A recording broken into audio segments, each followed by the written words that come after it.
ఇండస్ట్రీలో success rate ను maintain చేసే దర్శకులకు మంచి డిమాండ్ ఉంటుంది. అయితే రీసెంట్ గా F2 తో మంచి విజయాన్ని సొంతం చేసుకున్న అనిల్ రావిపూడికి ఇప్పుడు ఎక్కడా లేని డిమాండ్ ఏర్పడింది. వరుసగా 4 విజయాల్ని అందుకున్న యువ దర్శకుడు ఇంతవరకు తీసిన ఏ సినిమా కూడా అద్భుతం అనిపించదు. పాత్ బ్రేకింగ్ ఐడియాస్ తో తెలుగు సినిమాని కొత్త పుంతలు తొక్కించే తత్వం అతనిలో ఉండదు. ప్రేక్షకుల అభిరుచి మారిపోయిందని, వారికి కొత్త ఐడియాలే నచ్చుతున్నాయని రావిపూడి భావించాడు. క్రిటిక్స్ ని మెప్పించే ప్రయత్నాలు అసలే చేయడు. సగటు తెలుగు సినీ ప్రియులు ఎలాంటి చిత్రాలని ఇష్టపడతారో, ఏ తరహా కాన్సెప్టులని, కామెడీని లైక్ చేస్తారో రావిపూడికి బాగానే తెలుసు.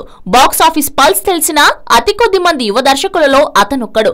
F2 తో కెరియర్ బిగ్గెస్ట్ హిట్ అందుకున్న అనిల్ రావిపూడికి ఇప్పుడు ఫుల్ డిమాండ్ ఉంది. ఇకపై కూడా ఇదే తరహాలో జనరంజక చిత్రాలు తీస్తానంటున్న అనిల్ రావిపూడి ఇంతవరకు భారీ చిత్రాలేమీ చేయలేదు. అతని ఐడియాలు కమర్షియల్ ఫార్ములా అంతగా అంచనాలు లేని మీడియం బడ్జెట్ చిత్రాలకి సరిపోతున్నాయి. కానీ భారీ పెట్టుబడి పెట్టిన భారీ సినిమాలకి అతనికి ఫార్ములా పనిచేస్తుందా అని ఇంకా తెలీదు. 100 కోట్ల మార్కెట్ కావాలంటే కేవలం కొన్ని నవ్వులు, కమర్షియల్ ఎలిమెంట్స్ చాలవు.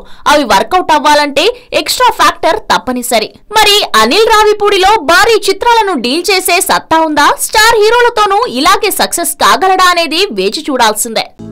హలో, మిమ్మల్నే యోయో టీవీ యాప్ డౌన్లోడ్ చేసుకున్నారా? ఇంకా లేదా? మీ యాప్ స్టోర్ కి వెళ్ళి వెంటనే డౌన్లోడ్ చేసుకోండి.